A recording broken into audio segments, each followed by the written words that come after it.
এই জীবনে তিনটি গুরুত্বপূর্ণ শব্দ আছে যা বোঝা আমাদের কাছে খুব গুরুত্বপূর্ণ, এবং এই তিনটি শব্দের নিজস্ব অর্থ আছে। প্রথম হলো সঙ্গবদ্ধতা, অর্থাৎ একসাথে মিলে কাজ করতে হবে, একসাথে মিলে পরিশ্রম করতে হবে, সামনে এগোতে হবে। এরকম করতে পারলে আপনার শক্তি বৃদ্ধি পাবে, আপনার ক্ষমতা বৃদ্ধি পাবে, আপনি এগোতে পারবেন এবং অনেক দূরে যেতে পারবেন। দ্বিতীয় হলো আত্মবিশ্বাস। হেরে যাওয়া বস্তুও আবার জিতে নিতে পারবেন। যদি আপনার নিজের আত্মবিশ্বাস থাকে তাহলে আপনি কখনো পরাজিত হবেন না। এবং তৃতীয় হলো অহংকার। জয়লাভ করার পরেও কিন্তু এটা আপনাকে পরাজিত করতে পারে। সেই জন্য জীবনে সঙ্গবদ্ধ হন, আত্মবিশ্বাস রাখুন, কিন্তু কখনোই অহংকার করবেন না। এই অহংকার আপনার থেকে সব কিছু কেড়ে নিতে পারে। এই অহংকারের জন্যই মথুরাপতি কংস নিজের পতনের দিকে অগ্রসর হয়েছিলেন। এই অহংকারকে ত্যাগ করুন আর আমার সাথে ভালোবেসে বলুন, রাধা রাধা। এই সংসারে সব থেকে বেশি কঠিন কাজ কোনটা? কেউ বলবেন যুদ্ধ করা, কেউ বলবেন ধন অর্জন করা, আবার কেউ বলবেন জ্ঞান অর্জন করা সব থেকে বেশি কঠিন। এবার প্রত্যেক ব্যক্তির নিজস্ব অভিজ্ঞতা আছে, আর সেই অনুসারে তার নিজস্ব একটা উত্তর আছে। সাধারণভাবে দেখতে গেলে এই সংসারে সব থেকে কঠিন হলো তপস্যা করা, অর্থাৎ সব কিছু ত্যাগ করে তপস্যায় নিজেকে বিলীন করে দেওয়া। এবার এর থেকে বেশি কঠিন এই সংসারে আর কি বা হতে পারে? এই সংসারে, এই সমাজে, নিজের পরিবারের মধ্যে থেকেও ধৈর্য ধরে সামনে অগ্রসর হওয়া, এটা হলো সব থেকে কঠিন কাজ। কারণ যখন আপনি তপস্যা করেন তখন সেখানে আপনার ধৈর্য ভাঙার মতো কেউ থাকেন না, না কোনো বন্ধু, না কোনো আত্মীয়, না কোনো শত্রু, কেউ না। কিন্তু যখন আপনি এই সমাজে, এই পরিবারে থাকেন, কোনো না কোনো ব্যক্তি এসে আপনার ধৈর্যের বাঁধ ভেঙে দেওয়ার ক্ষমতা রাখেন। তারা আপনার ধৈর্যের বাঁধ ভেঙে দেয়, আর কখনো কখনো তারা অনিচ্ছাকৃতভাবেই সেটা করে থাকেন। কারণ তাদের মানসিকতা আপনার থেকে আলাদা, তাদের কর্ম আপনার থেকে আলাদা, তাদের দৃষ্টিভঙ্গি আপনার থেকে আলাদা, জীবন যাপন আপনার থেকে আলাদা। সেক্ষেত্রে আপনি ধৈর্যচ্যুত হন, প্রসন্নতা আপনার থেকে ছিনিয়ে নেওয়া হয়। সেই জন্য এই সংসারে, এই পরিবারের থেকেও ধৈর্য ধরে সামনে অগ্রসর হওয়া কোনো পর্বতের শিখরে গিয়ে তপস্যা করার থেকেও অনেক বেশি কঠিন। আর যে ব্যক্তি এই সমাজেই, এই পরিবারে, সেই সকল মানুষের মধ্যে থেকে গিয়েও ধৈর্য ধরে অগ্রসর হতে থাকেন, যারা এই কাজটা শিখে নিতে পারেন, তারাই কিন্তু জীবনে আনন্দ লাভ করতে পারেন। এই ধৈর্যই শেষে আপনার জীবনে প্রসন্নতা বহন করে আনবে। তাই ধৈর্য ধরে জীবনের পথে অগ্রসর হন আর আমার সাথে ভালোবেসে বলুন, রাধা রাধা। আমরা যখনই কোনো গাছের চারা রোপণ করি তখন সবার আগে পরীক্ষা করে দেখি যে যেখানে আমরা চারা রোপণ করতে চলেছি সেখানকার মাটি আদৌ উর্বর কিনা, সেই মাটি সেই চারাকে বাড়তে সাহায্য করবে কিনা। যখন একটা চারা রোপণের আগে আমরা এত কিছু ভাবতে পারি, তাহলে কাউকে বিশ্বাস করার আগে আমরা কেন ভাবি না? জীবনে কখনো এই বিশ্বাসরূপী চারা কোথাও রোপণ করার আগে বোঝার চেষ্টা করুন যে যার উপর আপনি বিশ্বাস করতে চলেছেন সে কি আদৌ আপনার বিশ্বাসের যোগ্য কি না। ভেবে দেখুন সেই ব্যক্তি ভবিষ্যতে গিয়ে আপনার বিশ্বাস ভাঙতে পারে কিনা। এটাও ভেবে দেখুন যে যাকে আপনি বিশ্বাস করতে চলেছেন তাকে আপনি বিশ্বাস করলে নিজের জীবনের উদ্দেশ্যে আপনি অগ্রসর হতে পারবেন কিনা। আর তার জন্য প্রয়োজন সঠিক সিদ্ধান্ত, পরখ করা, কোনটা উচিত কোনটা অনুচিত সেটা বোঝা। আর তাতে কিন্তু আপনি সন্দেহবাতিক হবেন না, তাতে আপনি আরো নিপুণ হয়ে উঠবেন। তাই যদি আপনি নিপুণ হয়ে উঠতে চান তাহলে বোঝার চেষ্টা করুন, পরখ করে দেখুন, কোনটা উচিত কোনটা অনুচিত বুঝুন। আর বিশ্বাস তখনই করুন যখন আপনি 100% নিশ্চিত হবেন যে সে বিশ্বাসের যোগ্য। আসুন আমার সাথে ভালোবেসে বলুন, রাধা রাধা। রাধা কখনো কখনো আমার জন্য বড়ই সুগন্ধি আতর নিয়ে আসে, পারিজাত ফুলের মালা নিয়ে আসে আমার প্রসাধন করবে বলে, এবং আমার সব থেকে বেশি প্রিয় মাখন নিজে হাতে বানিয়ে আনে আমাকে নিজে হাতে খাইয়ে দেবে বলে, সবকিছু আমাকে প্রসন্ন করবে বলে। কিন্তু আপনি কখনো ভেবেছেন যে এই আতর কিভাবে বানানো হয়? সহস্র ফুলের পাপড়ি একসাথে পিষে নিতে হয়, তারপরে তার থেকে যে রস নিঃসৃত হয় সেই রস দ্বারাই আতর তৈরি হয়। অনেক সংখ্যক ফুলকে অসীম যন্ত্রণা ভোগ করতে হয়, তবে তারা আমার প্রসাধন সামগ্রী হয়ে উঠতে পারে। দুধ থেকে মাখন তৈরি করার জন্য কতটা পরিমাণ মন্থন সহ্য করতে হয় সেটা আপনি জানেন। ঠিক সেই রকমই হলো আমাদের জীবনও। বিপদও আসে, কঠিন পরিস্থিতিও আসে, এর সম্মুখীন হতে শিখুন। মনে রাখবেন, আপনি হলেন সেই দুধ যাকে মন্থন সহ্য করতে হবে মাখন হয়ে ওঠার জন্য। মনে রাখবেন, আপনি হলেন সেই ফুলের মতন যাদের পিষ্ট হতে হবে সুগন্ধি আতর হয়ে ওঠার জন্য, যাকে এই সংসার পছন্দ করে। কখনো কখনো জীবনে আপনার সাথে খারাপ শুধুমাত্র এই কারণে ঘটে যাতে আপনার শ্রেষ্ঠ রূপ এই সংসারের সামনে আসতে পারে। শুধুমাত্র কঠিন পরিস্থিতি এবং বিপদকে একটা সুযোগ হিসেবে দেখার চেষ্টা করুন। আপনার জন্য এই সংসার বদলে যাবে, সংসারকে দেখার দৃষ্টিভঙ্গি পাল্টে যাবে, আপনার ভাগ্য পাল্টে যাবে, আর এই মন প্রসন্ন হয়ে বলবে, রাধা রাধা। পাশা নামক এই খেলাটি আপনারা নিশ্চয়ই খেলেছেন, না খেলে থাকলে দেখেছেন, আর যদি দেখেও না থাকেন তাহলে নিশ্চিত রূপে শুনেছেন। মহাভারতের এই মহাযুদ্ধ কোথাও না কোথাও এই পাশা নামক খেলার কারণে হয়েছিল। পাশার এই বিচিত্র খেলা, দান, এইসবের কারণে কেউ নিজের মাথায় রাজ মুকুট পরিধান করেছিলেন, আবার সেখানে পরাজিত হওয়ার জন্য কাউকে বনবাসও ভোগ করতে হয়েছিল। কিন্তু এই খেলা সমাপ্ত হওয়ার পরে সমস্ত ঘুঁটি আর এই পাশার ছক একই পুটলিতে স্থান পেল। এটাই হলো আমাদের জীবন। এই সংসারে আমরা জয় পরাজয়ের বিষয়ে এতটাই ভাবি, এত চিন্তা করি যে এই জীবনের খেলার আনন্দটাই উপভোগ করতে পারি না। আর অবশেষে কি হয়? কেউ জয়ী হন, কেউ পরাজিত হন, কিন্তু দুজনেই একই স্থানে পৌঁছে যান। প্রত্যেক ব্যক্তি মৃত্যুর পরে একটি নির্দিষ্ট স্থানেই পৌঁছতে বাধ্য, কিন্তু ততক্ষণ এই জীবন, এই খেলা, তার আনন্দ উপভোগ করুন। এই সংসারে সেই ব্যক্তি শ্রেষ্ঠ স্থানে পৌঁছতে পেরেছেন যিনি এই সংসারকে প্রকাশ প্রদান করেছেন, যিনি কখনো জয় পরাজয় এ বিষয়ে ভাবেননি, শুধু এই জীবনের খেলার আনন্দ উপভোগ করেছেন। এটাই আপনিও করুন, আর আমার সাথে ভালোবেসে বলুন, রাধা রাধা। প্রত্যেক মানুষ নিজের জীবনে দুঃখ অনুভব করেন। প্রত্যেকের দুঃখ আলাদা হতে পারে। কারোর মনে এই দুঃখ থাকে যে সে তার বাবা মায়ের সব ইচ্ছে পূরণ করতে পারেননি। কেউ এটা ভেবে দুঃখ পান যে সে চিরকাল সদাচার করেছেন, সৎকর্ম করেছেন, কিন্তু তাও তাকে দুরাচারী বলে মনে করা হয়। কেউ এটা ভেবেও দুঃখ পান যে তার সামনে যে ব্যক্তি রয়েছেন তার চোখে তিনি শত্রু হয়ে উঠেছেন বা দুষ্ট হয়ে উঠেছেন, যেখানে তিনি হয়তো কোনো অনুচিত কাজই করেননি। এবার এই সমস্ত বিষয় নিয়ে ভেবে নিজের ব্যক্তিত্ব নিয়ে সন্দেহ প্রকাশ করবেন না। যদি নিজের ব্যক্তিত্ব নিয়ে কোনো সন্দেহ থেকে থাকে তাহলে কর্ম সংক্রান্ত প্রশ্ন করুন যে আপনি যা করেছেন তাতে কি উচিত ছিল, কি অনুচিত ছিল। যেটা প্রয়োজন সেটা এটা বোঝার যে আপনার অন্তর্মন, আপনার বিবেক আপনাকে কি বলছে, আর আপনার অন্তর্মন আর আপনার বিবেক আপনাকে যেটা করতে বলবে শুধু সেটাই করুন। আর তারপরে এই সংসার কি বলবে, কি ভাববে সেসব নিয়ে ভাবতে যাবেন না, কারণ এই সংসার তো ঈশ্বরকেও প্রশ্ন করে থাকে, ঈশ্বরকেও দোষী মনে করে।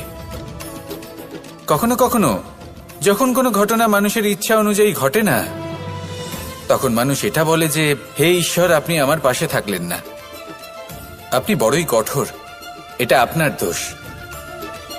যেখানে বেশিরভাগ সময় হয়তো সে নিজেই নিজের কর্মফল ভোগ করছে, আর কখনো কখনো ঈশ্বর হয়তো তার জন্য আরো ভালো কোনো পরিকল্পনা করে রেখেছেন, কিন্তু মানুষ সেটা বুঝতে পারে না।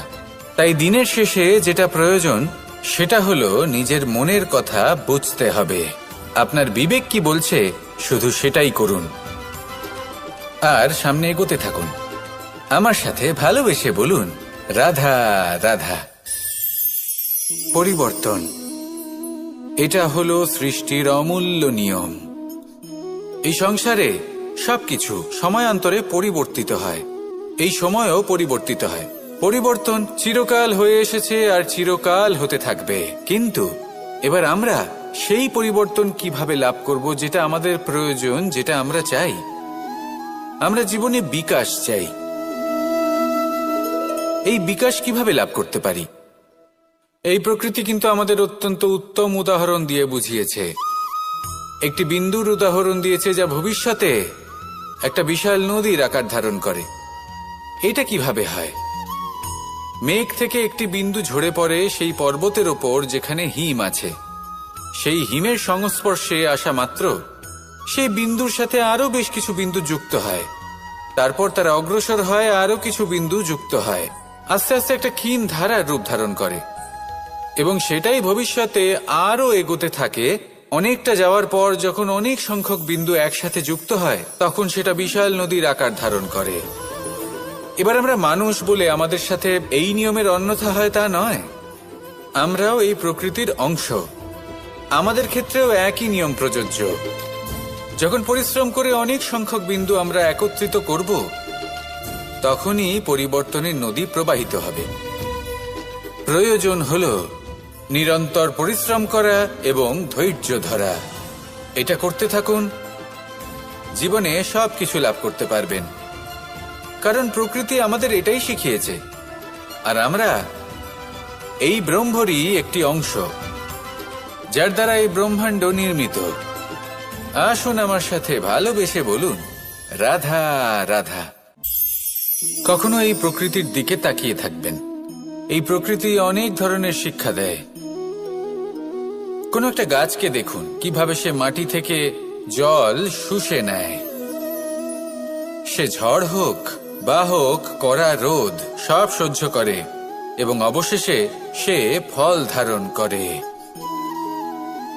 আর সেই ফল উৎপন্ন করার পরে সে ফল কিন্তু সে নিজে গ্রহণ করে না, এই সংসারকে প্রদান করে, যাতে পশু পাখি মানুষ তারা এই ফল গ্রহণ করে শক্তিশালী হয়ে উঠতে পারে, সুস্থ থাকতে পারে।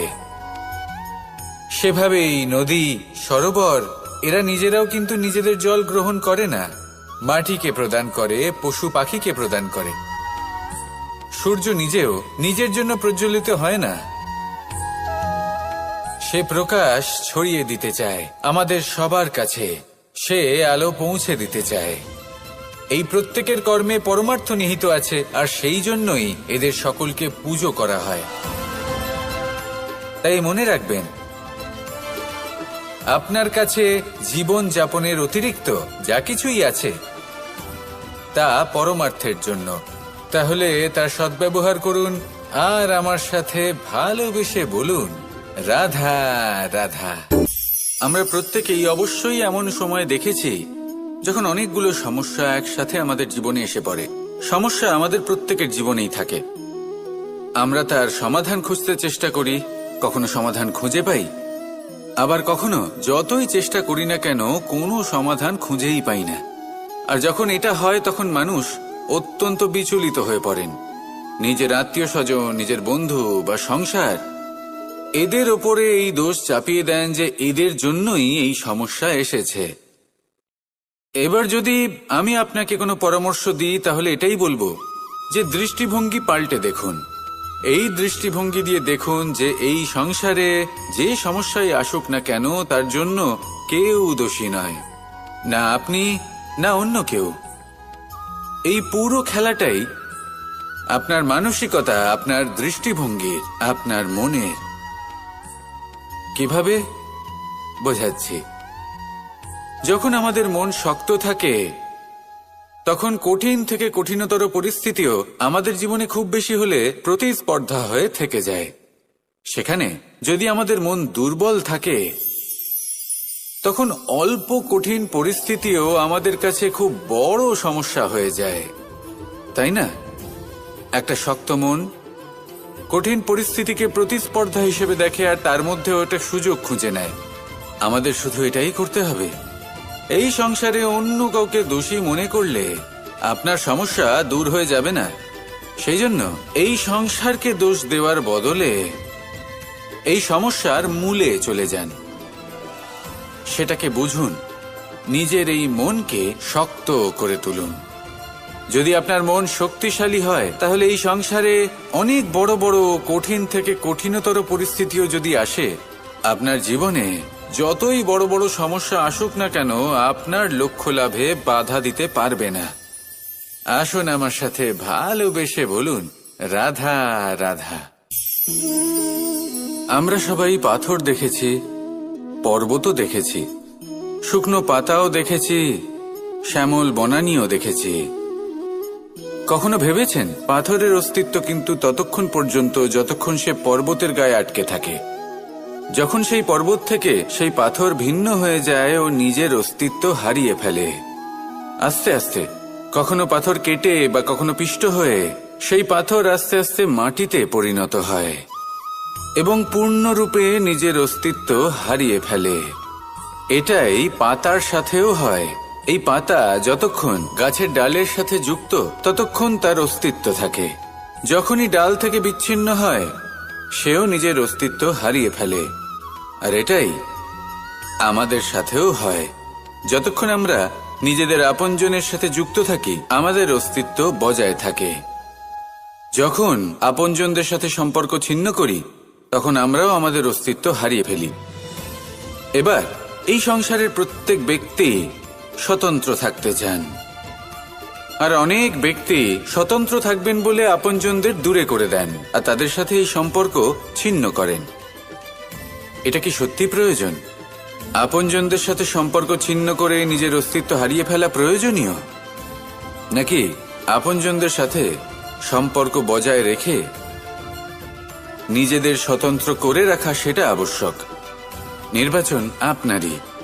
আসুন আমার সাথে ভালোবেসে বলুন, রাধা রাধা। আপনি কি কখনো নৌকা যাত্রা করেছেন? করে না থাকলেও নিশ্চয়ই দেখেছেন যে এই জল যা নিজের অন্তরে সব কিছু সমাহিত করে নিতে পারে, এই নৌকা সেই জলের ওপরেই ভেসে থাকে। নদীর স্রোত কাটিয়ে সে সামনে অগ্রসর হয়। কিন্তু যদি এই নৌকায় কোনো ছিদ্র হয়, তাহলে কিন্তু সেই নৌকা ডুবে যাবে। আর এতে কোনো তফাৎ হবে না যে সেই ছিদ্র ছোট নাকি বড়, নৌকা ডুবে যাবে। এই ছিদ্র হলো আমাদের জীবনে আমাদের অপগুণ, আমাদের দোষ, আমাদের বিকার। কখনো এটা ভাববেন না যে এই দোষ খুবই ছোট, এতে কিছুই যাবে আসবে না। না, সেই ছোট দোষ, সেই ছোট বিকার যদি সেটাকে শুধরে না নেন, তাহলে সেটা আপনাকে আপনার পতনের দিকে নিয়ে যাবে। শেষ পর্যন্ত এটা আপনার উপর নির্ভরশীল যে আপনি কি চান। আপনার জীবনের এই নৌকা এভাবেই ডুবে যেতে দেখবেন, নাকি নিজেকে শুধরে নিয়ে সেই নৌকার সেই ছিদ্রটাকে ভরিয়ে তুলতে চাইবেন? নির্বাচন আপনার। আসুন আমার সাথে ভালোবেসে বলুন, রাধা রাধা।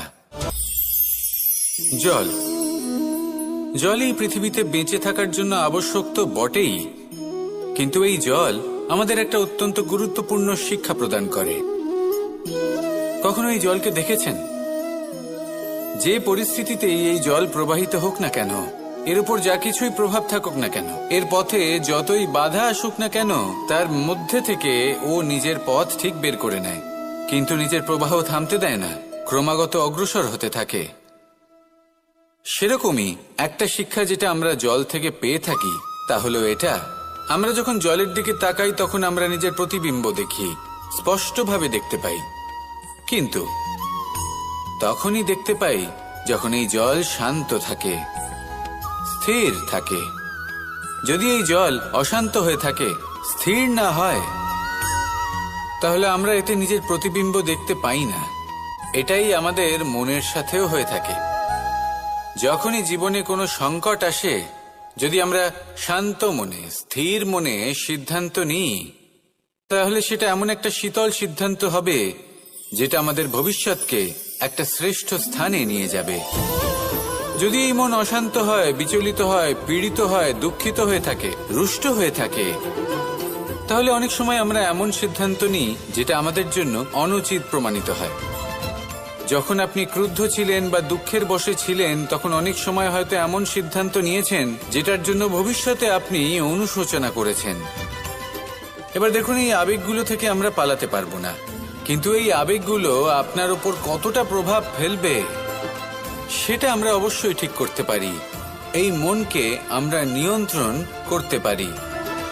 এটাই করুন, চিন্তা করুন, এই মনকে শান্ত রাখুন, স্থির হতে চেষ্টা করুন, আর তারপরে সিদ্ধান্ত নিন। আসুন আমার সাথে ভালোবেসে বলুন, রাধা রাধা।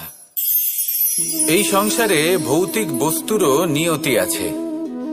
যারাই এই সংসারে আসে বা উৎপন্ন হয়, তারা কিছুমাত্র সময় পর্যন্তই এখানে থাকতে পারে, আর তারপরে সেও লুপ্ত হয়ে যায়, অর্থাৎ সে নিজেও এই পঞ্চমহাভূতে সমাহিত হয়ে যায়।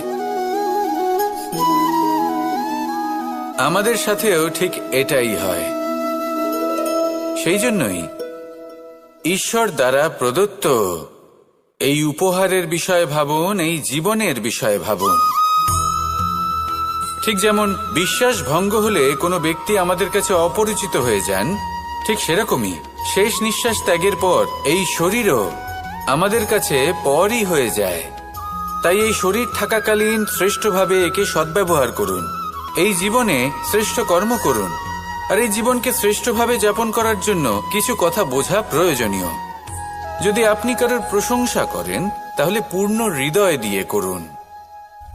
যদি আপনি হস্তক্ষেপ করে থাকেন, তাহলে মস্তিষ্ক দ্বারা করুন। যদি আপনি সমীক্ষা করেন, তাহলে বিবেক দ্বারা করুন।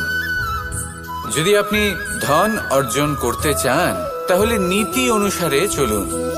যদি জীবনযাপন করতে চান, তাহলে রীতি মেনে করুন। আর যদি ঈশ্বরের ভজন করতে চান, তাহলে ভক্তিভাব নিয়ে করুন। শুধু এই কথা মনে রাখবেন যে আপনার এই জীবন কিন্তু অনিশ্চিত কাল পর্যন্তই আছে। কতক্ষণ আছে সেটা কেউ জানে না। তাই কিছু মুহূর্ত যেটা যাপন করতে আমরা এখানে এসেছি, সেখানে ক্রোধ, অহংকার, ঈর্ষা, এইসব আবেগের কি গুরুত্ব বলুন তো? এগুলো ত্যাগ করুন। মানুষকে ক্ষমা করতে শিখুন, আস্তে আস্তে বিশ্বাস করতে শিখুন। এই সংসারে নিঃস্বার্থভাবে প্রেম করতে শিখুন, আর সবার মধ্যে আনন্দ বিতরণ করুন। তাই এই সব গুণ যদি আপনি আত্মসাৎ করতে পারেন, তাহলে আপনার জীবনে শুধু আনন্দ এবং আনন্দই বিরাজমান হবে। আসুন আমার সাথে ভালোবেসে বলুন, রাধা রাধা। এবার কখনো কখনো জীবনে আমাদের মনে হয় যে চতুর্দিকে শুধুমাত্র অন্ধকারই হয়ে আছে। প্রত্যেকেরই তা কখনো মনে হয়। আর তখনই আমাদের নিরাশ হলে চলবে না, আমাদের দুঃখী হলে চলবে না। সেই সময় আমাদের খুঁজতে হবে নিজেদের আশেপাশে, চতুর্দিকে, আর কোথাও না কোথাও আমরা প্রকাশ অবশ্যই দেখতে পাবো, আশার একটা কিরণ অবশ্যই দেখতে পাবো। কেউ এমন একটা কর্ম করেন যেটা দেখে আমরা প্রেরিত হয়ে যাই, আর এমন কোনো কর্ম যদি আপনারা করেন, তাহলে সেই কর্ম আপনার মনকে প্রসন্ন ভাব, আনন্দ এবং ভালোবাসা দ্বারা ভরিয়ে তুলবে। আপনার অন্তরের সেই অন্ধকারের অন্ত করবে, দুঃখেরও অন্ত করবে। আর এই মন প্রসন্ন ভাব নিয়ে বলবে, রাধা রাধা। যদি কোনো সিংহ বানরের মতো গাছে চড়তে চেষ্টা করে, তাহলে কি হবে? একটা মাছ যদি মাটিতে হাঁটতে চেষ্টা করে, তাহলে কি হবে? তারা বিফলই হবে। কিন্তু এরকম কেন হয়? তার কারণ হলো প্রকৃতির রচনা কিছুটা এরকম। এখানে প্রত্যেকটি ব্যক্তিকে, প্রত্যেকটি প্রাণীকে আলাদা আলাদা গুণের অধিকারী করা হয়েছে, এবং সকলকে একটা সীমাও প্রদান করা হয়েছে। এবার এই যে বৃক্ষ, পশু, পাখি, এদের মধ্যে সেই ক্ষমতাই নেই যে এরা নিজেদের যাচাই করতে পারবে, নিজেদের সীমাগুলো বুঝতে পারবে। নিজেদের সদ্গুণগুলো চিনতে পারবে, এরা সেটা করতে পারবে না। কিন্তু মানুষ তো আলাদা। মানুষের কাছে সেই বিশেষ শক্তি আছে যে তারা পূর্ণরূপে নিজেদের যাচাই করতে পারবে, নিজেকে পূর্ণরূপে বুঝতে পারবে, নিজের দোষ, নিজের অপগুণ, নিজের সদ্গুণ, নিজেদের সীমাগুলো তারা বুঝতে পারবে। আর এটা অত্যন্ত গুরুত্বপূর্ণ। কথায় আছে যে যদি সাফল্য লাভ করতে হয় তাহলে নিজেকে যাচাই করে নিতে হবে।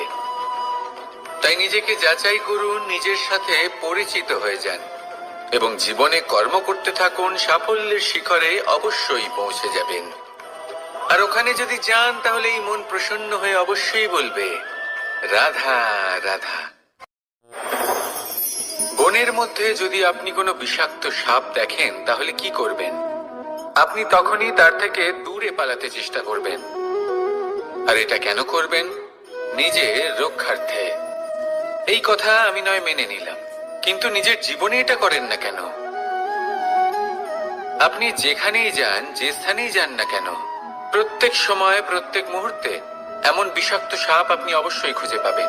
আর সেই সাপ নয় যাদের আপনি বনে খুঁজে পাবেন, এরা হলো সেই সাপ যা আপনাকে পাপ করতে বাধ্য করবে। আপনার অন্তরের বাসনা, ক্রোধ, অহংকার, লোভ, ঈর্ষা এদের বৃদ্ধি ঘটাবে। দেখুন, বনের এই সাপ আপনাকে একবার ছেড়ে দিতেও পারে, ছোবল নাও মারতে পারে, কিন্তু এই যে পাপরূপী সাপ আছে তা অবশ্যই ছোবল মারবে। কর্ম যদি করেন তাহলে অবশ্যই ফল পাবেন। সেই জন্য যখনই কোথাও যাবেন, যদি এমন কাউকে দেখেন, যদি এমন কিছু দেখেন যে আপনাকে পাপ করতে বাধ্য করছে, তাহলে সেই মুহূর্তে সেখান থেকে পালিয়ে যান। যেমন বনের সাপ দেখে আপনি পালাতে থাকেন। সৎকর্মের রক্ষা অত্যন্ত আবশ্যক। আসুন আর আমার সাথে ভালোবেসে বলুন, রাধা রাধা। মনুষ্য জীবনের সব থেকে বেশি গুরুত্বপূর্ণ বিষয় হলো মনের একাগ্রতা। এই সংসারের যে কটি মহান কার্য সম্পাদন হয়েছে তা হলো মনের এই একাগ্রতার একমাত্র ফল। আপনি অবশ্যই দেখে থাকবেন, অনেক ছোট বড় নদী যা বয়ে চলে তাদের সামনে একটা বাঁধ নির্মাণ করা হয় সেই সব নদীর জল সঞ্চয় করতে। বাঁধ হয়ে গেলে প্রয়োজন মতো বা মনের ইচ্ছে মতো তাকে ব্যবহার করা সম্ভব। এবার এটাই আমাদের মনের সাথেও সম্ভব। আমাদের মনের একাগ্রতা আজকের দিনে দাঁড়িয়ে বিভিন্ন ধরনের বিকার, ক্রীড়া এবং ভোগের মধ্যে ভাগ হয়ে গেছে। একে একত্রিত করতে হবে, একটা বাঁধ নির্মাণ করতে হবে। একে শুধু এটাই করতে হবে, যেটা উচিত কর্ম সেটাই করুন, যেটা অনুচিত কর্ম সেটা করা থেকে নিজেকে বিরত রাখুন। এটাই করতে হবে, যেটা উচিত কর্ম সেটাই করুন, যেটা অনুচিত কর্ম সেটা করা থেকে নিজেকে বিরত রাখুন। ব্যাস, এই কাজটাই আপনি করতে থাকুন, করতে থাকুন। মনের মধ্যে একাগ্রতার বাঁধ নির্মাণ করুন। আর একবার যদি তা নির্মাণ হয়ে যায় তাহলে যখন চাইবেন, যেখানে চাইবেন, যতটা চাইবেন একাগ্রতা প্রয়োগ করতে পারবেন। আর একবার যদি আপনি এটা শিখে যান তাহলে এই সংসারকে বদলে ফেলার মতো কাজ আপনি করতে পারবেন, সমাজকে শুধরাবার মতো কাজ করতে পারবেন। তাহলে এই মনকে একাগ্র করুন আর আমার সাথে ভালোবেসে বলুন, রাধা রাধা। আমরা সবাই ফল খাই, কিন্তু আমাদের সেই ফলই প্রিয় হয় যে পরিপক্ক হয়ে ওঠে, যেটা নম্র হয়, আর যে ফল অনেক বেশি মিষ্টি আর সুস্বাদু হয়ে থাকে, যাদের রঙে বাহার দেখা যায়। সেইভাবে জীবনে আমরা নানান মানুষের সাথে পরিচিত হই, কিন্তু সেই মানুষই আমাদের মন ছুঁয়ে যায় যারা বিনম্র স্বভাবের, যাদের বাণী খুব মধুর, যাদের অন্তরে আত্মবিশ্বাসের একটা তেজ, একটা রং দেখা যায়। এবার এমন ব্যক্তি আমরা কি করে হব? ঠিক সেইভাবেই যেমন একটা ফল রোদ, বর্ষা, শীত, বায়ু এই সকল সংকটময় পরিস্থিতির সম্মুখীন হয়ে পরিপক্ক হয়ে ওঠে, সেইভাবেই মানুষ সংকটময় পরিস্থিতির সম্মুখীন হয়ে পরিপক্ক হয়ে ওঠেন। যদি এই সংকটের সম্মুখীন হন তাহলে অভিজ্ঞ হবেন, আর এই অভিজ্ঞতাই শিক্ষা দিয়ে যাবে। এই অভিজ্ঞতা আমাদের শিখিয়ে দেয় যে আমাদের বিনম্র থাকতে হবে। অহংকার করে কোনো লাভ নেই। মধুর বাণীর যে কি মূল্য তা আমরা শিখতে পারি। এই অভিজ্ঞতাই আমাদের বুঝিয়ে দেয় যে উচিত অনুচিত কোনটা, আমাদের দৃষ্টিভঙ্গি তৈরি করে, আর এই দৃষ্টিভঙ্গি দ্বারা আত্মবিশ্বাস জাগ্রত হয়। সেই জন্য জীবনে কখনো বিপদ থেকে দূরে পালাবেন না, সেগুলোর সম্মুখীন হন, অভিজ্ঞতা লাভ করুন, তার থেকে শিক্ষা লাভ করুন, এইভাবেই পরিপক্ক হবেন। আসুন আমার সাথে ভালোবেসে বলুন, রাধা রাধা। ধন সঞ্চয় করা সম্ভব, আর সেই জন্য ধন সব থেকে বেশি মূল্যবান সম্পত্তি নয়। এবার আপনি বলবেন, এ আমি কি বলছি? এই ধন খুব মূল্যবান, আমরা সকলে অর্জন করতে ব্যস্ত। সেটা এই কারণে, কারণ আপনারা জানেন না এই সংসারের সব থেকে বেশি মূল্যবান সম্পত্তি কি। এ হলো সেই সম্পত্তি যা কখনো সঞ্চয় করা সম্ভব নয়। আপনার কাছে যতই ধন থাকুক তা দিয়ে আপনি স্বাস্থ্য লাভ করতে পারেন, বাড়ি কিনতে পারেন, আদি ইত্যাদি, কিন্তু আপনি যতই ধনী হন না কেন, ফেলে আসা দিনের একটা মুহূর্ত আপনি লাভ করতে পারবেন না। এই একটা মুহূর্ত, এই সময়, এটাই হলো সংসারের সব থেকে মূল্যবান সম্পত্তি। একবার চলে গেলে তা কখনোই ফিরে আসে না। আর এই মুহূর্ত যতই চলে যাক না কেন, আমরা স্মৃতির মাধ্যমে সেগুলি যাপন করতে পারি, তার আনন্দ উপভোগ করতে পারি। আর যার সাথে আমরা সময় অতিবাহিত করেছি তার স্মৃতিতে আমরা চিরকাল জীবিত থাকতে পারি। সেই জন্য সময় সব থেকে মূল্যবান সম্পত্তি, তাকে এইভাবে নষ্ট করবেন না। প্রত্যেকটা মুহূর্ত উপভোগ করুন, আনন্দ করুন, আর ভালোবেসে বলুন, রাধা রাধা। কনক, কি সুন্দর একটা শব্দ। এর অনেকগুলো রূপ রয়েছে, অনেকগুলো অর্থ রয়েছে। প্রথম অর্থ হলো স্বর্ণ, অর্থাৎ সম্পত্তি। দ্বিতীয় অর্থ ধুতুরা, অর্থাৎ গাছের ছোট একটা বীজ, যা কিনা অত্যন্ত শক্তিশালী হয়। যদি বেশি মাত্রায় এর প্রয়োগ করা হয় তাহলে এটা বিষময় হয়ে উঠতে পারে। এই হলো সেই ধুতুরা যার প্রয়োগ মহাদেবের পুজোতে করা হয়। এবার প্রশ্ন হলো এটাই যে এই স্বর্ণ এবং এই ধুতুরার মধ্যে মিল কি রয়েছে। মিল হলো এটাই যে এই দুটোই মানুষকে মত্ত করে তোলে। ধুতুরা মানুষকে তখন মত্ত করে যখন তাকে সেবন করা হয়, কিন্তু স্বর্ণ, ধন, সম্পত্তি, মানুষ এটা যতটাই অর্জন করে নেয় সেটাই যথেষ্ট। এই স্বর্ণ মানুষের ভাবনা চিন্তা করার ক্ষমতাকে বশ করে ফেলে। মানুষ সম্পত্তির লোভে মত্ত হয়ে ওঠে, কারণ যে যত চমৎকারী, যতটা অমূল্য হয় তাকে সামলানো কিন্তু ততটাই কঠিন, তাই না? তাই মনে রাখবেন, ধন, স্বর্ণ, সম্পত্তি এগুলো ধুতুরার থেকেও অনেক বেশি বিষাক্ত হতে পারে। তাই এর ওপর আত্মসংযমের একটা কবচ পরিয়ে রাখবেন এবং বিবেকের শক্তির সাথে এগুলো প্রয়োগ করুন, তবেই কল্যাণ হবে। আসুন আমার সাথে ভালোবেসে বলুন, রাধা রাধা। রোগ যদি এসে থাকে তাহলে তার ওষুধও অবশ্যই আসে। সমস্যা যদি আসে তাহলে সেই সমস্যার সমাধানও নিজে থেকেই আমাদের কাছে চলেই আসে।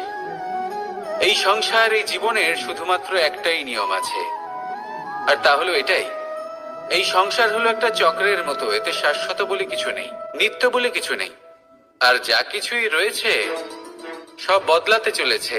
যদি আপনার জীবনে দুঃখ থাকে, সমস্যা থাকে, যদি আপনি বিপদ দ্বারা আচ্ছন্ন, তাহলে মনে রাখবেন সবকিছু বদলে যেতে চলেছে। দুঃখের সময় কাঁদবেন না, মনকে আরো দুঃখী করে তুলবেন না, কারণ এখানে যা কিছুই এসেছে তা যাওয়ার জন্যই এসেছে। তাহলে এত চিন্তা কিসের? আনন্দ সহকারে জীবন যাপন করুন, আর আমার সাথে ভালোবেসে বলুন, রাধা রাধা। মানুষের জীবনে তিনটি গুণ অত্যন্ত প্রয়োজনীয়: শ্রদ্ধা, বিনম্রতা, যোগ্যতা। যদি জ্ঞান লাভ করতে চান তাহলে শ্রদ্ধার প্রয়োজন, যদি মান লাভ করতে চান তাহলে স্বভাবে বিনম্র হওয়া প্রয়োজন, আর যদি মনোবাঞ্ছিত স্থান লাভ করতে চান তাহলে যোগ্যতার প্রয়োজন। বিষয়টা সহজ। শ্রদ্ধা আপনাকে জ্ঞান দেবে, নম্রতা আপনাকে মান, আর যোগ্যতা উচিত স্থান দেবে। কিন্তু যদি আপনি এই তিনটি গুণ সম্মিলিত করেন তাহলে এমন কিছু লাভ করবেন যা এই সব কিছুর থেকে অনেক ঊর্ধ্বে। সম্মান। আর এ হলো সেই সম্মান যা প্রত্যেক মানুষের নিজের জীবনে লাভ করতে চেষ্টা করা উচিত, কারণ এই হলো সেই সম্মান যার কারণে আপনি চলে যাওয়ার পরেও এই সংসার আপনাকে ভালোবাসবে আর মনে রাখবে। আসুন আমার সাথে ভালোবেসে বলুন, রাধা রাধা। জীবনে গতি অত্যন্ত গুরুত্বপূর্ণ, মতিও হলো গুরুত্বপূর্ণ, এবং তার থেকেও বেশি গুরুত্বপূর্ণ হলো সঙ্গতি। একটা জলের ফোঁটা, তার মধ্যে গতি থাকে, প্রকৃতির মধ্যে তা লাভ করার ইচ্ছে নিহিত থাকে, কিন্তু এই যে সঙ্গতি তা নির্ধারিত করে যে এই জলের ফোঁটা ঝিনুকের মুখে পড়ে মুক্ততে পরিণত হবে নাকি বিষাক্ত সাপের মুখে পড়ে বিষে পরিণত হবে।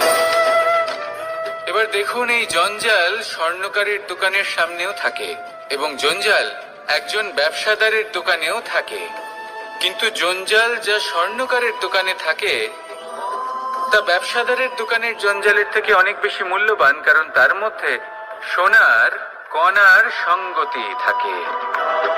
সেই জন্য জীবনে সঙ্গতির উপর বিশেষ গুরুত্ব দেবেন। যেমন সঙ্গতি তেমনই আপনি হবেন। আসুন আমার সাথে ভালোবেসে বলুন, রাধা রাধা।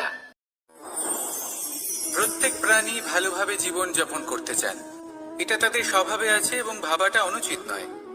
কিন্তু একটা ভালো জীবনের গুরুত্বপূর্ণ অংশ কোনটা? বসবাসের স্থান, সেই স্থান যেখানে আমরা জীবন অতিবাহিত করি। এবার মানুষ ভাবতে পারেন যে একটা ভালো বাসস্থানের অর্থ কি? সেই স্থান যেখানে সহজে জল পাওয়া যায়, যেখানে শুদ্ধ বায়ু পাওয়া যায়, যেখানে আনাজ উৎপন্ন হয়।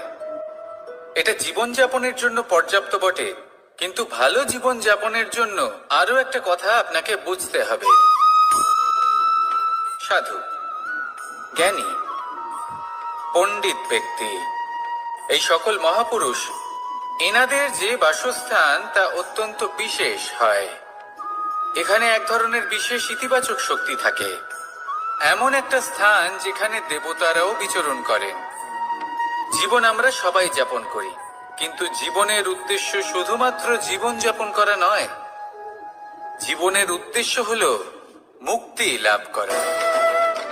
আর এই সকল সাধু, জ্ঞানী, পণ্ডিত ব্যক্তি, এই সকল মহাপুরুষ আপনাকে মুক্তির পথে নিয়ে যেতে পারেন, কারণ এরা হলেন সেই মহাপুরুষ যারা নিজেদের অন্তরের বিকার, অহংকার, ক্রোধ, বিদ্বেষ, এই সকল দোষগুলিকে ত্যাগ করেছেন, এদের ওপর বিজয় লাভ করেছেন। এমনই একজন ব্যক্তি আপনাকে মুক্তির পথে নিয়ে যেতে পারে। প্রয়োজন হলো শুধুই এনাদের চিনতে পারা, এদের কথা বুঝতে পারা এবং এদের দেখানো পথে চলা। যদি আপনি এটা করতে পারেন তাহলে এই মন প্রফুল্ল হয়ে বলবে, রাধা রাধা।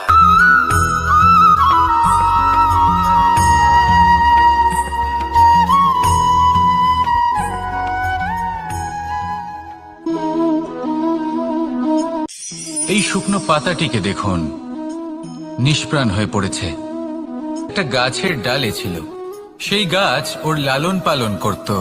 যখন যখন বাতাস বইত, এই পাতায় কম্পন দেখা দিত, মনকে প্রফুল্ল করে তুলত।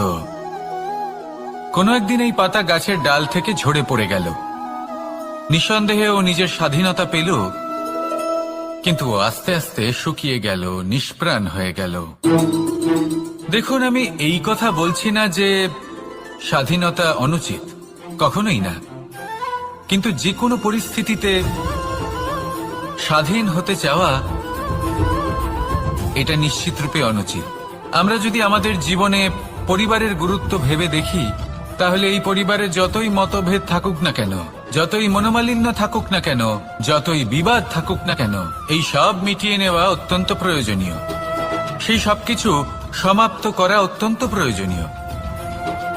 কখনো এই পরিবারকে ভাঙতে দেবেন না, কখনো এই পরিবার থেকে দূরে চলে যাবেন না।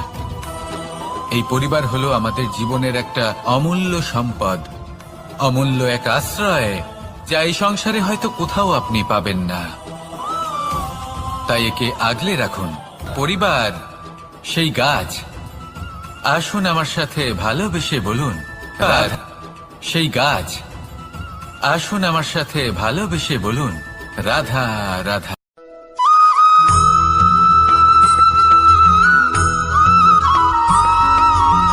এই সংসারে প্রত্যেক মানুষ এটাই সর্বশ্রেষ্ঠ সময় কোনটা?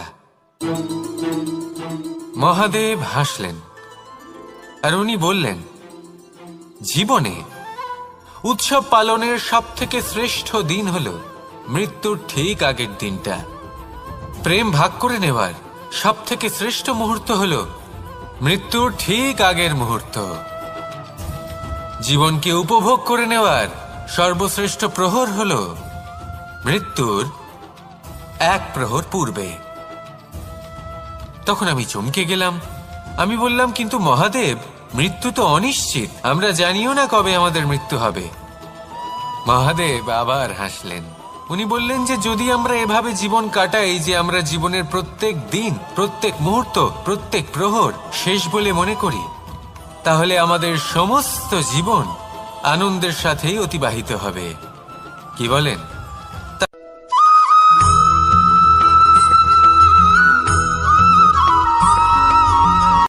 সংসারে আমাদের জীবনে যখন কোনো সুখ বা দুঃখ আসে, তার জন্য আমরা কাউকে না কাউকে অবশ্যই দায়ী করে থাকি, তাই না? এই ব্যক্তি আমাদের সাথে এরকম কাজ করেছেন, তাই আমার সাথে এমন হলো। ওই ব্যক্তি যদি এমনটা না করতেন, তাহলে আজ আমি ওই স্থানে পৌঁছতে পারতাম। সবই আপনার দৃষ্টিভঙ্গির ওপর নির্ভরশীল, আর যদি আপনার দৃষ্টিভঙ্গি এমন হয়, তাহলে তা অনুচিত। সত্যি কথা বলতে, এই সংসারে ভিন্ন ভিন্ন ধরনের মানুষ আছে।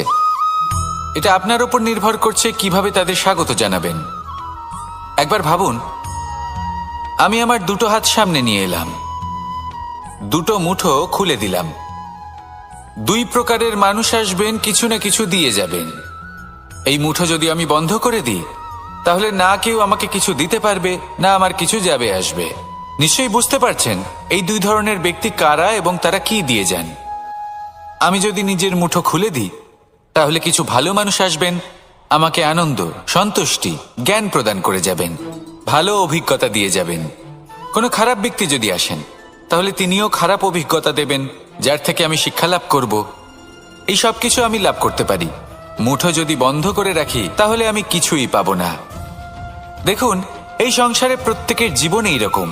প্রত্যেকের জীবনে সবকিছুই আছে, ভালো খারাপ দুই মানুষই আছে। ভালো অভিজ্ঞতা আছে, খারাপ অভিজ্ঞতা আছে। নির্ভর করছে আপনার উপর যে আপনি কি করবেন, এনাদের স্বাগত কিভাবে জানাবেন, কার থেকে কি বুঝবেন, কি শিখতে পারবেন, আর কোন দৃষ্টিভঙ্গি নিয়ে অগ্রসর হবেন।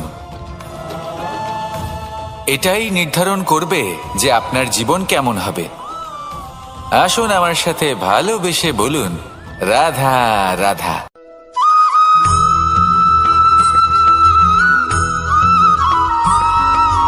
জীবনে অগ্রসর হওয়ার জন্য আমাদের কাকে প্রয়োজন হয়? মাতা পিতা, বন্ধু, প্রেম, সাহায্য, অর্থ, পরিশ্রম, আশা।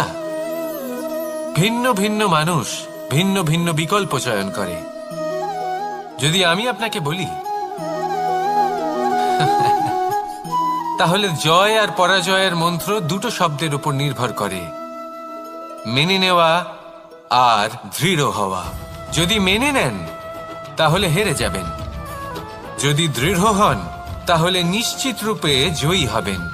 যদি কখনো আপনি ক্লান্ত হয়ে ওঠেন, আপনি দুঃখী হন, পুরোপুরি ভেঙে পড়েছেন, তখন মেনে নেবেন না যে আপনি ভেঙে পড়েছেন, নয়তো হেরে যাবেন। তখন উল্টে স্থির করবেন যে যাই হয়ে যাক না কেন, আমি জয়ী হবই।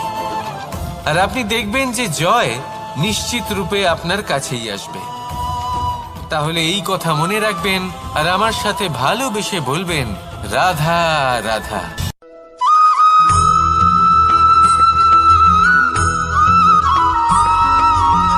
ভালো, শুধু ওনাদের কঠোর ব্যবহার দেখলে আমরা একটু ভয় পেয়ে যাই। এবার ওনাদের এই কঠোর ব্যবহার আমাদের ভালো না লাগলেও অত্যন্ত আবশ্যক, কারণ মাতার থেকে আমরা যে শক্তি লাভ করি তা যেন নিয়ন্ত্রণ হারিয়ে বিধ্বংসী না হয়ে ওঠে। আমরা যেন কোনো কুপথে না চলে যাই, আমরা কখনো যেন দোষ না করে ফেলি শুধু সেই জন্য পিতা এবং গুরু একটু কঠোর হয়ে ওঠেন, এবং ওনাদের এই কঠোর আচরণ ভবিষ্যতে গিয়ে আমরা অবশ্যই বুঝতে পারি। জীবনে কিছু বছর আমরা এগিয়ে যাই আর তারপর আমরা বুঝতে পারি যে বাবা এবং গুরু আমাদের যথেষ্ট ভালোবাসতেন, কিন্তু ওনাদের ভালোবাসার বহিঃপ্রকাশ আলাদা। প্রয়োজনীয় হলো এটা দেখার, এটা বোঝার যে শুরু থেকে আমাদের প্রতি ওনাদের আচরণ কেমন ছিল। ওনাদের কঠোর হওয়ার পেছনে ওনাদের ভালোবাসাটা বোঝার চেষ্টা করুন, ওনাদের চিন্তাটা বোঝার চেষ্টা করুন, ওনাদের পথপ্রদর্শনের আড়ালে আপনার ভবিষ্যতের জন্য যে পরিকল্পনা ওনারা করেছেন সেটা বোঝার চেষ্টা করুন। তখন আপনারা বুঝতে পারবেন ওনাদের ভালোবাসাকে। আপনার মনের মধ্যে আপনা থেকেই ওনাদের প্রতি সম্মান জেগে উঠবে। নিজের পিতা এবং নিজের গুরু এই দুজনের প্রতি কৃতজ্ঞতা প্রকাশ করুন আর আমার সাথে ভালোবেসে বলুন, রাধা রাধা।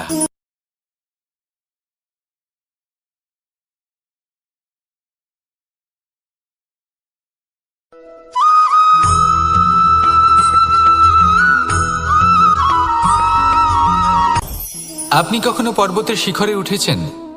আপনি দেখতে পাবেন পর্বতের পদতলে প্রচুর সুন্দর ফুল রয়েছে, সবুজ বনানী রয়েছে। যত আপনি ওপরে উঠতে থাকবেন তত ফুল কমতে থাকবে, সবুজ বনানী কমতে থাকবে। আরো কিছুটা ওপরে উঠলে কাঁটা জাতীয় গাছ দেখতে পাবেন, শুকনো গাছ দেখতে পাবেন। আরো যদি ওপরে ওঠেন তাহলে পাষাণ দেখতে পাবেন। আরো ওপরে উঠলে হিমখণ্ড দেখতে পাবেন। এই যে পর্বত, তা মনুষ্য জীবনের সবথেকে উত্তম উদাহরণ। মানুষ যখন সাফল্যের শিখরে পৌঁছতে চান, মহানুভবতার শিখরে পৌঁছতে চান, পথে যত আস্তে আস্তে উপরে উঠতে থাকেন ততই ভৌতিক বস্তু তার থেকে বিচ্ছিন্ন হতে থাকে। যদি তিনি সেই ভৌতিক বস্তুগুলি ত্যাগ না করতে পারেন তাহলে কখনোই সেই স্থানে পৌঁছতে পারবেন না। আর মানুষ যদি উচিত ত্যাগ করতে পারেন, পথে অগ্রসর হতে থাকেন, এগোতে থাকেন, তাহলে একদিন না একদিন তিনি মহানুভবতার, জ্ঞানের, সাফল্যের হিমের স্বাদ অবশ্যই লাভ করবেন। মনে রাখবেন, মানব জীবনে ত্যাগ হলো অত্যন্ত গুরুত্বপূর্ণ অংশ। আসুন আমার সাথে ভালোবেসে বলুন, রাধা রাধা।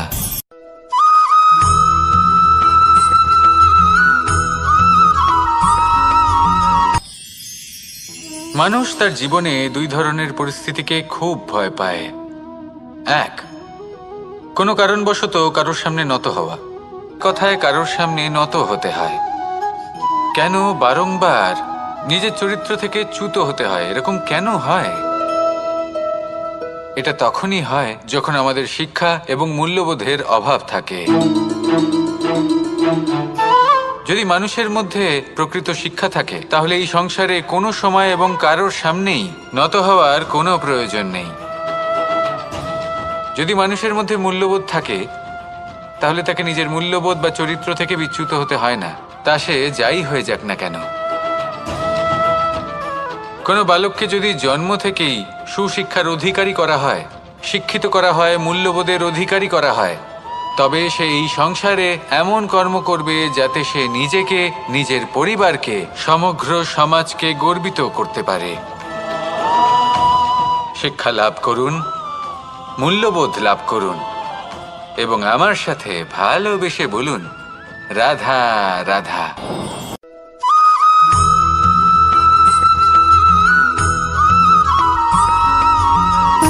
সুখ, দুঃখ এবং শক্তি, এই তিন হলো এই সংসারের ত্রিদেবের মতো। আমাদের জীবনে যা কিছু ঘটছে এই তিনটির ভিত্তির উপরেই হচ্ছে। আসলে এই সংসারের একটা নিয়ম আছে, যখনই আপনি কিছু লাভ করেন এই সংসার আপনার পরীক্ষা নেয়। এটা জানার জন্য আপনার পরীক্ষা নেয় যে আপনি যা কিছুই লাভ করেছেন আপনি কি আদৌ সেটার যোগ্য কিনা। ঠিক সেইভাবেই এই সুখ, দুঃখ এবং শক্তি আপনার পরীক্ষা নিয়ে থাকে। যখন সুখ আসে তখন সে আপনার পরীক্ষা নেয় যে আপনার মধ্যে অহংবোধ জাগ্রত হয়নি তো। যদি অহংবোধ চলে আসে তাহলে সুখ সেখানেই সঙ্গ ত্যাগ করে। দুঃখ আপনার ধৈর্যের পরীক্ষা নিতে থাকে। আর যদি আপনার মধ্যে ধৈর্য না থাকে তাহলে এটা আপনাকে আরো বেশি দুঃখের গভীর অন্ধকারে ঠেলে দেবে। সেখানে শক্তি পরীক্ষা নেয় আপনার বিনম্রতার। যদি আপনি বিনম্র না হন তাহলে হয় এই শক্তি আপনার সঙ্গ ত্যাগ করবে, নয় এই শক্তি বিনম্রতার অভাবে আপনার পতনের কারণ হতে পারে। এই সংসারে যে কোনো ব্যক্তি যিনি এই পরীক্ষায় উত্তীর্ণ হয়ে থাকেন, এই জীবনে তিনি সাফল্য লাভ করেন। আসুন আমার সাথে ভালোবেসে বলুন, রাধা রাধা।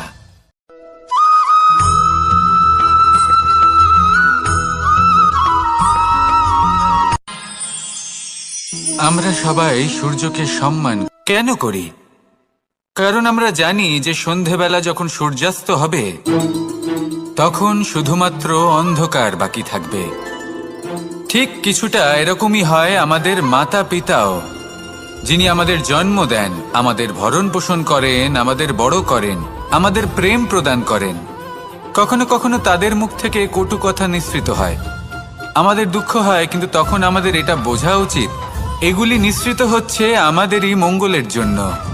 যেমন সূর্যদেব, উনিও উত্তাপ দিয়ে থাকেন আমাদেরই মঙ্গলের জন্য, যাতে ফসল পাকতে পারে, যাতে জল বাষ্প হয়ে মেঘ হতে পারে, বৃষ্টি হতে পারে, আর এই সংসারে নিরন্তর জলের প্রবাহ থাকে।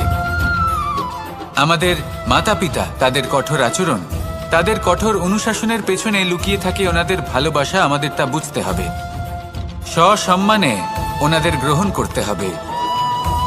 কারণ ঠিক সূর্যাস্তের পরে যেমন চতুর্দিক অন্ধকারচ্ছন্ন হয়ে যায়, তেমনি আমাদের জীবন থেকে যখন আমাদের মাতা পিতা চলে যায় তখন আমাদের জীবনেও শুধু এবং শুধুমাত্র অন্ধকারই ছেয়ে থাকে।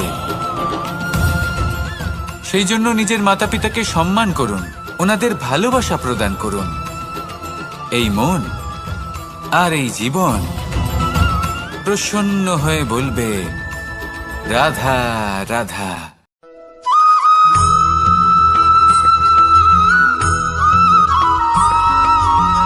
এই সংসারে সবথেকে বেশি কোমল বস্তু হলো রেশম। এই রেশম এতটাই কোমল হয় যে এর পুরো একটা থান শুধুমাত্র একটা হাতে ধরা সম্ভব। কখনো ভেবে দেখেছেন এই রেশম কিভাবে হয়?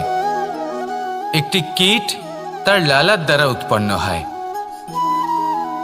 এই কীট সেই রেশমকে পাক দিতে থাকে, পাক দিতেই থাকে, দিতেই থাকে, আর আস্তে আস্তে তার মধ্যেই জড়িয়ে পড়ে। শেষে ওর এই সুন্দর অমূল্য সৃষ্টি রেশমের এই সুতো, তার নির্মাণ কার্য পূর্ণ হয়, কিন্তু তাতেই ও নিজে বন্দী হয়ে যায়। নিজেরই মায়াজালের এই বন্দী গৃহে নিজেই ফেঁসে যায়। এবার এই সুতোকে ব্যবহারযোগ্য করে তোলার জন্য এই কীটগুলিকে এই কবচের সাথেই ফুটন্ত জলে ফেলে দেওয়া হয়। এই সংসারে যদি আমাদের স্বপ্ন এই সংসারের দুঃখ হরণ করার জন্য, এই সংসারে সুখ বিতরণ করার জন্য হয়, তবেই আমাদের প্রগতি সম্ভব। যদি আমাদের এই স্বপ্ন শুধুই আমাদের এবং আমাদের স্বার্থ সিদ্ধির জন্য হয়, তাহলে এই স্বপ্ন আমাদের অন্ধ করে দেবে, আমাদের অন্ধকারের পথে নিয়ে যাবে, আর আমরাও সেই কীটের মতো হয়ে যাব। নিজেদেরই মায়াজালে আমরা নিজেই ফেঁসে যাব, আর শেষে আমরা যদি কিছু লাভ করি তা হবে একাকিত্ব, অন্ধকারময় মৃত্যু। তাই স্বপ্ন অবশ্যই দেখুন, কিন্তু এমন ভাবে স্বপ্ন দেখবেন না যে তার এই বন্দিগৃহে আপনি নিজেই ফেঁসে গেলেন। স্বপ্ন দেখুন পরোপকারে।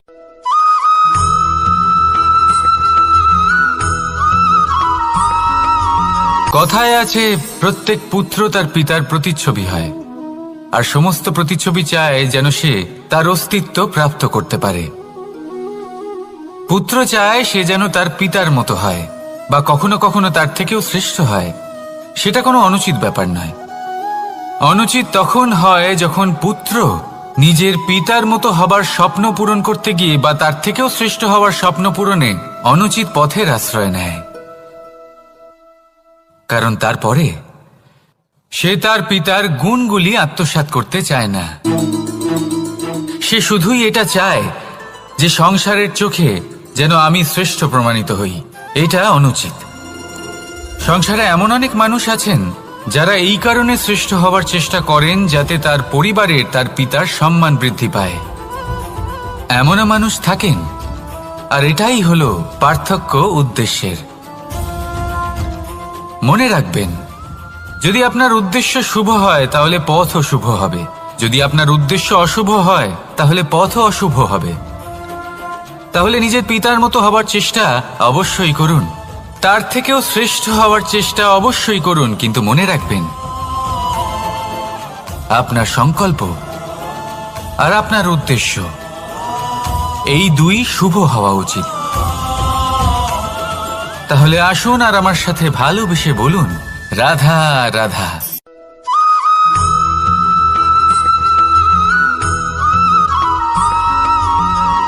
মানুষ ভাবেন যে ধন অর্জন করা হলো অত্যন্ত গুরুত্বপূর্ণ।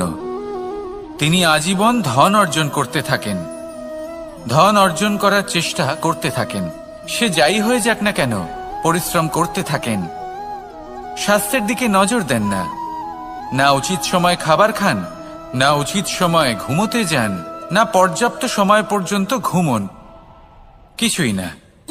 ধন অর্জন করতেই থাকেন, করতেই থাকেন। আর কিছু সময় পরে যখন তিনি অসংখ্য ধন লাভ করে ফেলেন, তখন তার সাথে ওনার শরীরে অনেক রোগ বাসা বাঁধে। এইসব রোগের উপচার করতে করতে সেই সমস্ত ধন যা উনি অর্জন করেছেন তা তিনি ব্যয় করে ফেলেন। শেষ পর্যন্ত কি হয়? আমরা যেভাবে এসেছি ঠিক সেইভাবেই ফিরে যাই, ধন এখানেই থেকে যায়। দেখুন, একটা অত্যন্ত গুরুত্বপূর্ণ কথা রয়েছে যে আপনার বোঝা উচিত। এই যে ধন, তার ব্যবহার করুন জীবনকে আরো ভালো করে তোলার জন্য।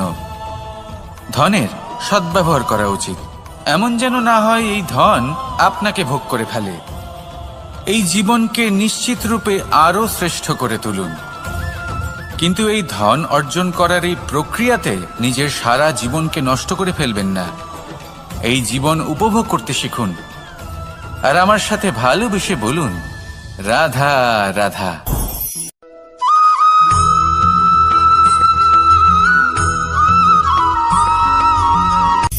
সূচের শেষে একটি ছিদ্র থাকে যার দ্বারা আমরা এই সুতো পরাতে পারি, আর তারপর সূচের সাহায্যে এই সুতো দিয়ে বস্ত্র সেলাই করা যায়। কিন্তু যদি সুতোটা সোজা করে ধরা না হয় তাহলে সূচে কখনো এই সুতো পরানোই সম্ভব নয়। যদি এতে কোনো গিঁট পড়ে তখন তা কখনোই এই ছিদ্র দ্বারা প্রবেশ করা সম্ভব নয়। ঠিক এইভাবেই যদি আপনি কারোর জীবনে প্রবেশ করতে চান, কারোর অন্তরে প্রবেশ করতে চান, তাহলে আপনাকেও সহজ থাকতে হবে। এতে কোনো গিঁট থাকলে চলবে না, অর্থাৎ মনে যাতে কোনো মালিন্য না থাকে, যেন কোনো কুচিন্তা না থাকে। যদি এসব থাকে তাহলে আপনি কখনো কারোর জীবনে প্রবেশ করতে পারবেন না। আর যদি কোনোভাবে আপনি প্রবেশ করেও যান তাহলে তার মনে ঘর করতে পারবেন না। নিজেকে এই সুতোর মতন করে তুলুন, সহজ। মনে যেন কোনো কুচিন্তা না থাকে, সবার প্রতি যেন সদ্ভাবনা থাকে, শুভ চিন্তা থাকে। এমনটা করতে থাকুন। এমন একটা দিন আসবে যেদিন এই সমস্ত সংসারের ব্যক্তির মনে আপনি বাস করবেন, আর তখন এই মন প্রসন্ন হয়ে বলবে, রাধা রাধা।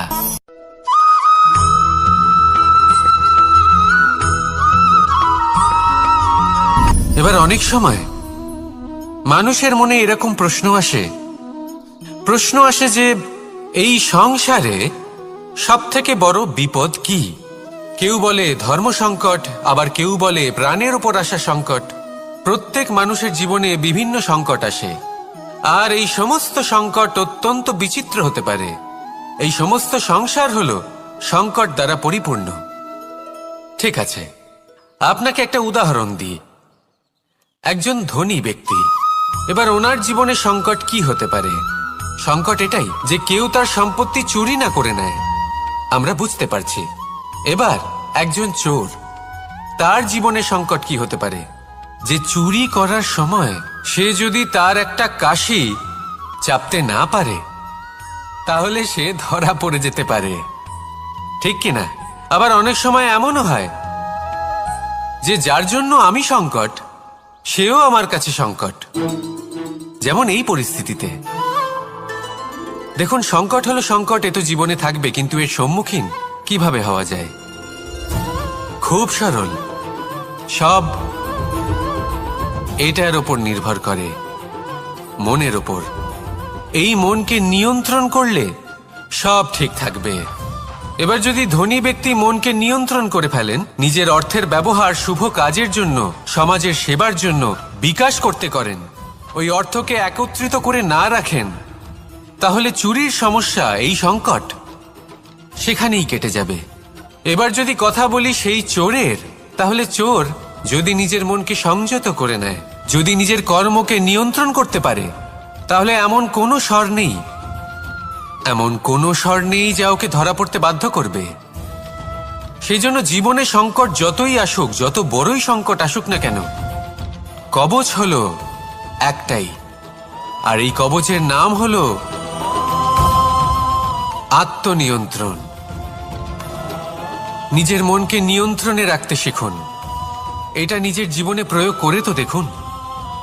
যদি আপনি করতে পারেন, তবে আপনি দেখবেন যে সংকট তো জীবনে আসা যাওয়া করে, কিন্তু সেই সংকটগুলির সম্মুখীন আপনি এইভাবে করতে পারবেন। তাহলে সেটাই করুন, আর আমার সাথে ভালোবেসে বলুন, রাধা রাধা।